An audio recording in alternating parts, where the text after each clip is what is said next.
So welcome to our YouTube channel. देखिए, lecture बिल्कुल last तक देखना। आज मैं आपको बहुत सारी चीज़ें बताऊंगा। जैसे कल मैंने एक सीरीज़ शुरू करी थी कि द हिंदू में पूरा न्यूज़पेपर डिस्कस करूंगा आपके साथ। तो आज है 22 जून का न्यूज़पेपर। जिस दिन का न्यूज़पेपर है वो शाम को रिकॉर्ड किया करूंगा मैं, और अगले दिन सुबह मॉर्निंग में अपलोड किया करूँगा। ठीक है। तो कल मैंने आपको बताया था कि फ्रंट न्यूज़ एक थी कि सेंटर कुछ एक केस चल रहा है सुप्रीम कोर्ट में कि क्या सेंट्रल गवर्नमेंट को 4 लाख रुपए हर एक फैमिली के अकाउंट में पहुंचाने चाहिए जिनका कोई मेंबर कोविड-19 में गुजर चुका है। तो ये केस चल रहा था, और कल मैंने आपको बताया था कि ऐसा सोचा जा रहा है कि सेंट्रल गवर्नमेंट के पास फाइनेंसिस कम है, यानी पैसा कम है। लेकिन आज की डेट में जो न्यूज़पेपर में आर्टिकल आया है उसमें लिखा है एससी यानी supreme court seeks government decision on ex gratia payment. यानी सुप्रीम कोर्ट चाहती है कि गवर्नमेंट का क्या डिसीजन है एक्स ग्रेटिया पेमेंट के ऊपर। एक्स ग्रेटिया यानी जो 4 लाख रुपए हर एक व्यक्ति के अकाउंट में पहुंचाने हैं। तो इसमें सरकार की तरफ से जो रिप्रेजेंट करने आए इस केस को, अब की बार कौन आया है? Solicitor general. कल मैंने कहा था आपको कि जो भाटी था वो कौन था?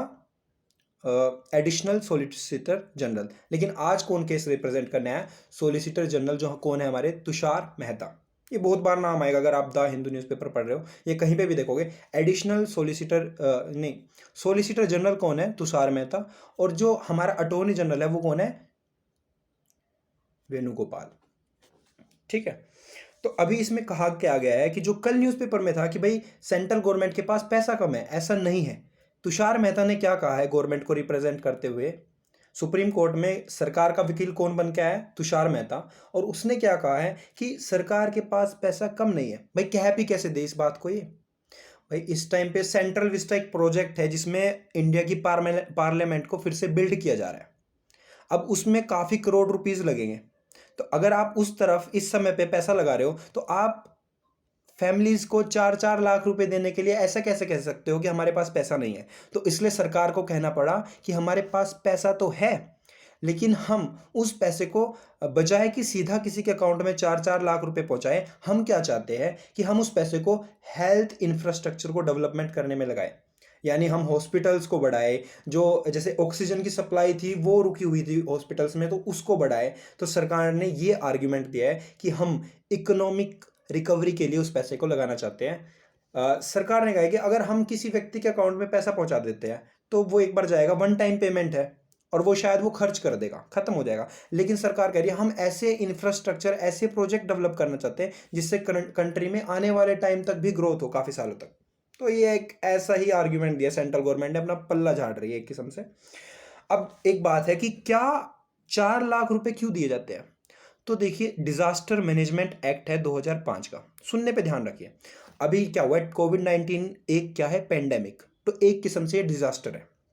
पहले इसको डिजास्टर डिक्लेयर नहीं किया गया था, लेकिन जब जैसे जैसे ये चलता गया इसको सरकार ने क्या किया? नेशनल डिजास्टर इसको नाम दे दिया।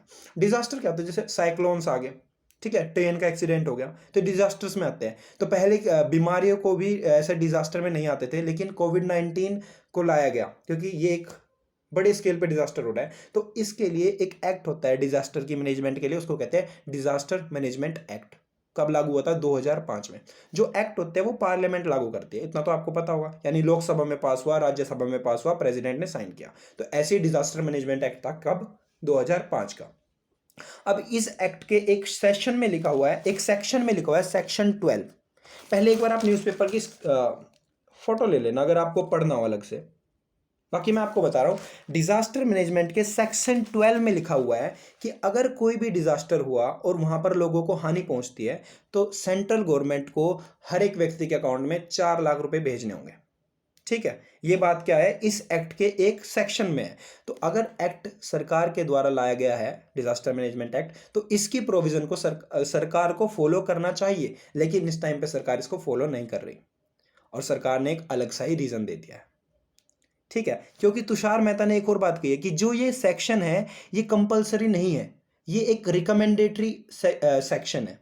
तो इस पे सुप्रीम कोर्ट ने कहा आप ऐसे कैसे कह सकते हो? ये सेक्शन बनाया जा चुका है, इसको फॉलो करना चाहिए आपको। ठीक है, इतनी बात थी इस न्यूज़ में आज। यानी सेंट्रल गवर्नमेंट ने कहा पैसे की कमी नहीं है, बस हम कहीं और पैसा लगाना चाहते हैं, जो कि एक not a logical argument I think. ठीक है। दूसरी तरफ एक ये न्यूज़ है कि 82 लाख डोसेज एक दिन में दे दी गई कोविड-19 की जो वैक्सीन है उसकी डोसेज। और इसमें लिखा गया है कि जो सरकार की पॉलिसी आई वैक्सीनेशन पॉलिसी, पहले क्या था, थोड़े दिन पहले तक क्या था कि 50% वैक्सीन सेंट्रल गवर्नमेंट प्रोक्योर करेगी कंपनीज से जो बना रही है, ठीक है, और 50% जो बच गई उनमें 25% स्टेट गवर्नमेंट्स लेगी खुद और 25% प्राइवेट हॉस्पिटल। अब तक ये था। लेकिन उस समय पे क्या हुआ कि जब स्टेट गवर्नमेंट को खुद से पैसा खर्च करके वैक्सीन लेनी पड़ रही थी तो नंबर ऑफ पीपल वैक्सीनेटेड कम थे, क्योंकि स्टेट गवर्नमेंट के पास इतना पैसा नहीं था कि वो इतनी सारी वैक्सीन एक साथ ले सके, और स्टेट गवर्नमेंट किसी विदेशी कंपनी से भी वैक्सीन नहीं ले पा रही थी। तो इस तरीके से वैक्सीनेशन ड्राइव बहुत कम चल रही थी। लेकिन अब क्या होता है, थोड़े दिन पहले ही मोदी ने एक आए थे, वो उस पर आते हैं क्या नाम बोलने के लिए, क्या कहते हैं वो, मन की बात। तो मन की बात पर आए थे और उन्होंने कहा था कि सेंट्रल गवर्नमेंट अब 75% वैक्सीन को खरीदेगा। यानी अगर हमारे इंडिया में कंपनीज 100 वैक्सीन बना रही हैं तो उसमें से 75 वैक्सीन सेंट्रल गवर्नमेंट खरीदेगा और सारे स्टेट्स को फ्री में वो वैक्सीन देगा कि वो अडल्ट्स को, यानी जो 18 साल से ऊपर है उनको भी वैक्सीनेशन कर सके। ठीक है, तो इससे अब वैक्सीनेशन का जो रेट है वो बढ़ने लगा है, पहले कम हो चुका था क्योंकि स्टेट्स के पास खुद के पास पैसा नहीं था। अब ये थी सेकंड न्यूज़। ठीक है, मैंने इसमें आपको इंपॉर्टेंट बात बता दी। एक और बात है यहाँ पे कि यहाँ पे एक न्यूज़ लिखी हुई है, no dissent on Covishield gap. कहने का मतलब क्या है, जो कोविशील्ड वैक्सीन है उसमें गैप बढ़ा दिया गया है कि आपको दोनों वैक्सीन के बीच में 3 महीने का अंतर रखना चाहिए। तो सरकार ने कहा है कि जब वो पैनल फॉर्म हुआ था जिसने रिकमेंडेशन दी है उसके बीच में कोई लड़ाई नहीं है, आपस में कोई झगड़ा नहीं है, उन्होंने सबने एक साथ डिसीजन लिया था कि 3 महीने का गैप होना चाहिए। ये क्यों कहा है सरकार ने, क्योंकि एक पेटिशन आई थी, आरटीआई एप्लीकेशन, एक एप्लीकेशन लगाई गई कोर्ट में और पूछा गया कि क्या कुछ मेंबर्स इसके खिलाफ थे कि इस गैप को बढ़ाया जाए। तो सरकार ने कहा कि नहीं, कोई खिलाफ नहीं था, ये गैप इतना ही होना चाहिए 3 महीने का। अब इसी से मैंने आपको बताया कि आरटीआई क्या होती है, राइट टू इंफॉर्मेशन एक्ट। यानी कोई भी व्यक्ति अगर पूछना चाहता है कि हमारे देश में क्या चल रहा है तो हम कोर्ट के सामने या किसी भी गवर्नमेंट इंस्टीट्यूशन के सामने एक एप्लीकेशन दायर कर सकते हैं, आरटीआई यानी राइट टू इंफॉर्मेशन एक्ट के अकॉर्डिंग। वो कब पास हुआ था, 2005 में। तो याद करें, डिजास्टर मैनेजमेंट भी 2005 में पास हुआ है, आरटीआई एक्ट भी 2005 में पास हुआ है। आरटीआई एक्ट हमें देता है आज़ादी की हम पूछ सके कि सरकारें कर क्या रही है। ठीक है, तो सेकंड न्यूज़ में से मैंने ये चीज़ उठाने की कोशिश की है। अब मैं चलता हूँ, एक इधर छोटी सी न्यूज़ है, बिल्कुल आप इसे इग्नोर कर दोगे लेकिन मैं इसके बारे में आपको डिटेल में बता देता हूँ। क्या होता है, अफगानिस्तान के अंदर जो केस का चल रहा है उसके रिगार्डिंग मैंने वीडियो डाल रखी है, आप उसको देख सकते हैं, मैं लिंक डाल दूंगा। बाकी बात क्या थी, इंडिया क्या समझता था कि तालिबान जो है अफगानिस्तान के अंदर वो एक टेररिस्ट ऑर्गेनाइजेशन है। तो आज तक इंडिया ने तालिबान से डायरेक्टली कभी बात नहीं की थी। ठीक है, क्योंकि इंडिया समझता है कि Taliban is a terrorist organisation. और तालिबान कौन है, जो अफगानिस्तान की गवर्नमेंट के ऊपर अटैक करता है, वहां पे आतंकवादियों का एक संगठन है जो कि इस टाइम पे अफगानिस्तान में पावर में आना चाह रहा है। इसकी डिटेल में उस वीडियो में, ठीक है, अभी इतना बात आपको समझ में आनी चाहिए, एक ऑर्गेनाइजेशन है तालिबान। तो इंडिया उससे बातचीत नहीं करता था, लेकिन अभी अभी एक रिपोर्ट आई है जिसमें कतर के एक ऑफिशियल ने कहा है, कतर एक मिडल ईस्ट में कंट्री है कतर, और उसकी कैपिटल है दोहा। तो दोहा में ही पिछले साल मीटिंग हुई थी जहां पर ये यूएसए और तालिबान ने एक साथ मिलकर संधि की थी कि तालिबान अटैक नहीं करेगा कंट्री में और यूएसए अपनी फोर्सेस वहां से वापस ले लेगा। तो ये संधि हुई थी दोहा के अंदर। तो जो मीडिएटर है वो एक किस्म से कतर है यहाँ पर। तो कतर ने ही एक अनाउंसमेंट की है कि इंडिया के ऑफिशियल्स इस समय पर तालिबान से मिले हैं। तो पहली बार ऐसा हुआ है कि इंडिया अपनी पोजीशन से हटके तालिबान के ऑफिशियल से जाकर मिला है। ठीक है, लेकिन जो हमारे मिनिस्ट्री ऑफ एक्सटर्नल अफेयर है जिसके एस जयशंकर हेड है, ठीक है, जो आप कह सकते हो सेक्रेटरी है, तो उन्होंने ऐसा कुछ नहीं कहा, सेक्रेटरी नहीं शायद वो मिनिस्टर है, ठीक है, एस जयशंकर। तो उन्होंने ऐसा नहीं कहा कि उन्होंने इसके बारे में कुछ पॉइंट आउट नहीं किया कि हमने क्या किया है। यानी हमारी जो मिनिस्ट्री ऑफ एक्सटर्नल अफेयर है उसने इसके बारे में कुछ नहीं कहा, बस कतर की जो मिनिस्ट्री है उसने कह दिया है कि हाँ, इंडिया के ऑफिशियल यानी जो एस जयशंकर है वो तालिबान से मिले हैं बातचीत करने के लिए। अब इंडिया का जरूरी क्यों है तालिबान में आना, तालिबान के साथ बातचीत करना, अफगानिस्तान का केस जरूरी क्यों है इंडिया के लिए, ठीक है, वो उस वीडियो में मैं आपको लिंक डाल दूंगा। तो फ्रंट पेज पे आज की न्यूज़ यही थी। अब मैं चलता हूँ कुछ आगे, वीडियो थोड़ी बड़ी हो सकती है लेकिन देखना जरूर लास्ट तक भाई।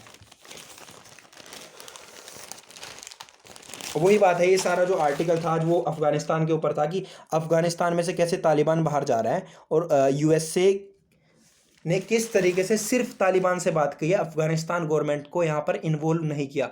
यूनाइटेड स्टेट्स को यहाँ पर अफगानिस्तान गवर्नमेंट से भी बातचीत करनी चाहिए थी, लेकिन यूनाइटेड स्टेट्स सिर्फ तालिबान जो कि एक आतंकवादी संगठन है उससे ही बातचीत की है दोहा में।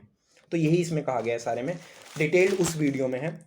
फिर एक बात ये आती है, वही जो फ्रंट पेज पे था आर्टिकल कि सेंट्रल गवर्नमेंट को जो 4 लाख रुपए वो देने चाहिए, ठीक है, it should be given because families की फाइनेंशियल बहुत कंस्ट्रेंड है, यानी बहुत कम हो चुके हैं, तो it's the need of the hour. अब ये आर्टिकल है जो कल मैंने आपको बताया था कि जो ईरान के प्रेसिडेंट कौन बन चुके हैं, इब्राहिम रेजी। तो इसमें बताया गया है कि कुछ लोग सोच रहे हैं कि इब्राहिम रेजी बिल्कुल कंजर्वेटिव है, यानी वो बिल्कुल भी बदलाव नहीं चाहेगा, लेकिन आर्टिकल वाला कह रहा है कि हाँ वो कुछ बदलाव चाहता है, कुछ रिफॉर्म्स चाहता है, लेकिन मतलब पूरी लंबी स्केल पे वो रिफॉर्म्स नहीं चाहेगा कंट्री में, लेकिन कुछ ना कुछ रिफॉर्म्स वो जरूर करेगा जो सही रहेंगे। इसमें बताया क्या गया है कि 592 पर्सन्स प्रेसिडेंट के इलेक्शन के लिए खड़े हुए थे, लेकिन जो सुप्रीम लीडर के अंडर जो गार्डियन काउंसिल है जो चुनती है कि प्रेसिडेंट के लिए कौन कौन खड़ा हो सकता है, जो सुप्रीम लीडर के अंडर है, जो कल की वीडियो में बताया था मैंने, सुप्रीम लीडर के अंडर जो काउंसिल है जो चुन सकती है कि कौन कौन प्रेसिडेंट के लिए खड़ा होगा, उसने सिर्फ 592 में से सिर्फ 7 कैंडिडेट्स को अप्रूव किया था, और उन 7 में से कौन था, एक इब्राहिम रेजी, क्योंकि ये सारे क्या है, कंजर्वेटिव, ये ज़्यादा बदलाव नहीं चाहते, जो कि हमारा जो सुप्रीम लीडर है अली खेमगई वो भी चाहता है कि बदलाव ना आए।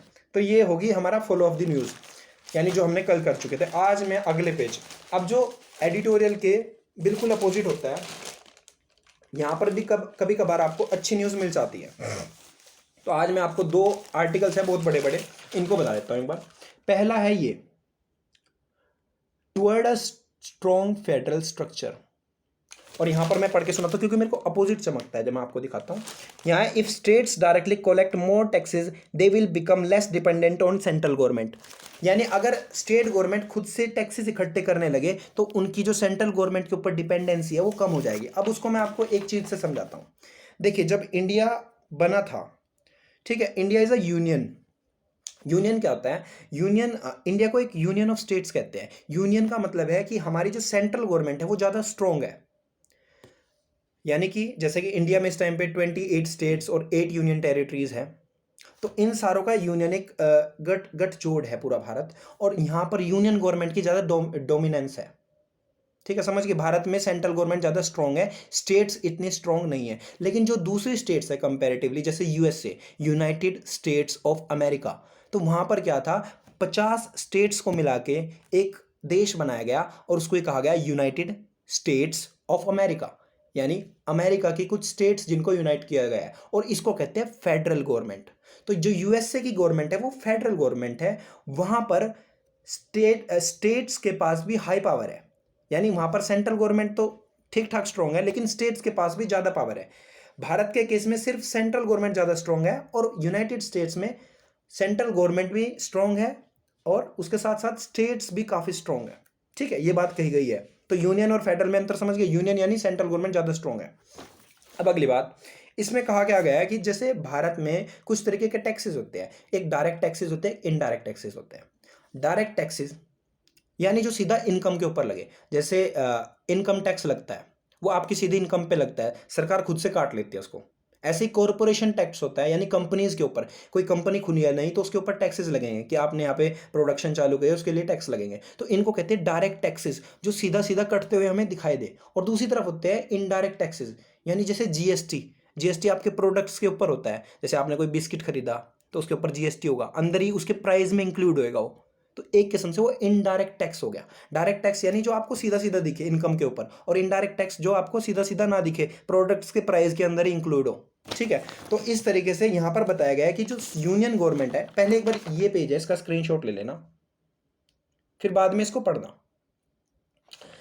इसमें बताया गया है कि जो इंडिया में हमारी यूनियन गवर्नमेंट है ये मैक्सिमम टैक्सेस कलेक्ट करती है, डायरेक्ट टैक्स, यानी जो इनकम के ऊपर और कॉरपोरेशंस यानी कंपनीज के ऊपर जो टैक्स लगता है वो सीधा सेंट्रल गवर्नमेंट कलेक्ट करती है। और बजाय कि यूएसए के अंदर जो फेडरल गवर्नमेंट है वहां पर क्या होता है, फेडरल स्ट्रक्चर है, वहां पर सेंट्रल गवर्नमेंट भी डायरेक्ट टैक्सेस इकट्ठे करती है और स्टेट गवर्नमेंट्स भी। तो ये सबसे बड़ा अंतर हो गया भारत में और यूएसए में। अब अगली बात मैं जो आपको बताना चाहता हूँ, इंडिया के केस में गड़बड़ क्या है।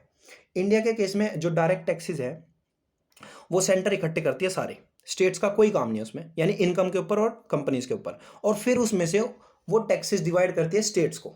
और कितने परसेंट टैक्स डिवाइड होता है, वो होता है भाई 41% टैक्स डिवाइड किसको होता है, स्टेट्स को।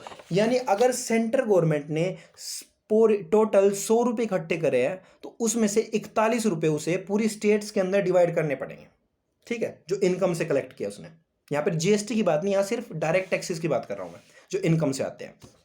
अब इसमें कुछ पॉइंट्स दिए गए हैं, क्या है कि जैसे ये 41% टैक्सेस डिवाइड होते हैं, 100 रुपये सेंटर ने इकट्ठे किए सारी स्टेट से, और वो आगे डिवाइड कर रहा है 41 रुपीज़। तो जो 41 रुपीज़ डिस्ट्रीब्यूट हो रही है, इनका अनइवन डिस्ट्रीब्यूशन है। क्यों? क्योंकि उन स्टेट्स को ज़्यादा पैसा मिलेगा जहाँ पर पॉपुलेशन हाई होगी, जहाँ पर पॉवर्टी हाई होगी। तो जो स्टेट्स ज़्यादा गरीब हैं, जहाँ पर पॉपुलेशन ज़्यादा है, उनको ज़्यादा पैसा मिलेगा। और जो स्टेट्स कम गरीब है और जिनके पास कम पॉपुलेशन, उनको कम पैसा मिलेगा। अब देखिए ये हानिकारक किसके लिए है। भारत, ये पूरे पेज को भारत मान लो, ऊपर क्या होता है नॉर्थ और नीचे क्या होता है साउथ। तो साउथ में कुछ स्टेट्स है उनमें काफ़ी अच्छी लिटरेसी है, यानी तमिलनाडु, केरला, और उनमें जो पॉपुलेशन है वो भी कंपैरेटिवली कम है। नॉर्थ में जहाँ हम दिल्ली है, जहाँ यूपी है, बिहार है, वहाँ पर पॉपुलेशन ज़्यादा है। और जो नीचे साउथ है इंडिया का, वहाँ पर पॉपुलेशन और पॉवर्टी कम है। तो इस हिसाब से क्या होता है, जो मैक्सिमम पैसा सेंट्रल गवर्नमेंट इकट्ठा करती है, वो इकट्ठा तो कहाँ से करती है, साउथ स्टेट से, यानी तमिलनाडु, केरला, महाराष्ट्र। तो पैसा ज़्यादा इकट्ठा कहाँ से कर रही है सेंट्रल गवर्नमेंट, साउथ स्टेट से। लेकिन जो पैसा डिवीज़न में मिलता है, जो 41 रुपये मिलते हैं 100 में से, उनमें से मैक्सिमम पैसा जाता किनके पास है, नॉर्दर्न स्टेट्स के लिए, यानी जैसे यूपी, बिहार, क्योंकि इनकी पॉपुलेशन ज़्यादा है और यहाँ पे पॉवर्टी ज़्यादा है। तो एक किस्म से देखा जाए तो साउदर्न स्टेट्स के लिए ये गलत है। लेकिन मतलब सबसे ज़्यादा कंट्रीब्यूट भी कौन कर रहा है, तमिलनाडु, केरला, महाराष्ट्र, और सबसे कम पैसा भी उन्हें मिल रहा है। तो ये कहा गया है कि इस स्ट्रक्चर में जहाँ पे जहाँ पे डायरेक्ट टैक्सेस को सेंट्रल गवर्नमेंट इकट्ठा करती है और डिवाइड करते हैं, यहाँ पर कुछ स्टेट्स को बेनिफिट होता है, जैसे यूपी, बिहार, लेकिन जो साउथ की स्टेट है उनको बेनिफिट नहीं होता। तो ये था भाई इस आर्टिकल के अंदर। बाकी मैंने इसमें डाटा दे रखा है कि अगर 100 रुपये कॉन्ट्रीब्यूट कर रही है कोई स्टेट, तो अगर वो स्टेट साउथ से है उसको 50 रुपये वापस मिलते हैं सिर्फ, और अगर वो स्टेट बिहार है तो उसको 200 रुपये वापस मिलते हैं। तो इससे समझ सकते हो आप कि बिहार कॉन्ट्रीब्यूट कम कर रहा है लेकिन पैसा डिवीजन में ज़्यादा आ रहा है उसके पास। एक इशू क्या है, सेस का इशू है। सेस क्या होता है, सेंट्रल गवर्नमेंट जो टैक्सेस लगाती है उनमें एक टाइप का टैक्स होता है सेस। लेकिन सेस एक ऐसा टैक्स है जिससे जो पैसा आएगा वो स्टेट्स के अंदर डिवाइड नहीं होगा, यानी सारा पैसा सेंट्रल गवर्नमेंट खुद रखेगी। तो इस समय पे लगभग 3.5 लाख करोड़ रुपीस ऐसा है जो सेस से इकट्ठा करते हैं गवर्नमेंट। तो वो पैसा स्टेट्स के अंदर डिवाइड नहीं होएगा। तो ये सबसे बड़ा इशू है कि स्टेट्स यहाँ जहाँ पर सेंट्रल गवर्नमेंट सेस लगा देगी वहाँ पर स्टेट्स को पैसा नहीं मिलेगा। तो इट्स अ नेगेटिव पॉइंट। तो यही इस आर्टिकल में सारी बात हो चुकी है। और सबसे लास्ट एक नेगेटिव पॉइंट है कि लोकसभा की जो सीट्स है वो डिवाइड होती है नंबर ऑफ पीपल के बेसिस पे, यानी अगर स्टेट्स में जितने पीपल है उसके हिसाब से सीट डिवाइड होगी। फॉर एग्जाम्पल कि 10 लाख लोगों के ऊपर एक सीट होगी लोकसभा की। तो अब देखिए साउथ की जो स्टेट्स है वहां पर पॉपुलेशन कम है, यानी वहां पे नंबर ऑफ सीट्स कम होगी लोकसभा में साउथ स्टेट से। लेकिन नॉर्थ की जो स्टेट्स है वहां पर क्या है, नंबर ऑफ पीपल ज़्यादा है एरिया में, तो ज़्यादा सीटें डिवाइड करनी पड़ेगी लोकसभा की नॉर्थ इंडिया में, यानी यूपी, बिहार, हरियाणा, पंजाब, इन इलाकों में ज़्यादा इन स्टेट्स को ज़्यादा सीट मिलेगी लोकसभा में और साउदर्न स्टेट्स को कम सीट मिलेगी। तो कहीं ना कहीं साउथ के साथ जो पॉलिटिकल एजेंडा देखा जाए तो साउथ के साथ ये बाइस्ड हो रहा है, यानी साउथ के साथ बेनिफिशियल नहीं है, क्योंकि पॉपुलेशन नॉर्थ की ज़्यादा है तो वहाँ पर लोकसभा सीटें ज़्यादा है। लोकसभा सीटें अगर नॉर्थ से ज़्यादा होगी तो लोकसभा में किसका ज़्यादा से होगा, नॉर्दर्न स्टेट्स का, और साउदर्न स्टेट्स का कम से होगा, यानी कम चलेगी। तो भैया आज की वीडियो 20 मिनट की होगी लगभग, तो मैं चाहता हूँ यहीं पर रोक देता हूँ। इसका स्क्रीनशॉट आप ले लेना। एक और आर्टिकल था, मैं देखूंगा शायद अगली वीडियो में कवर कर दूंगा उसको। So hope you like it, और इसको शेयर करना अपने दोस्तों के साथ।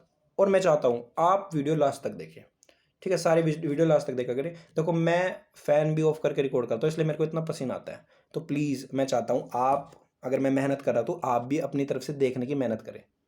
So thank you and share it.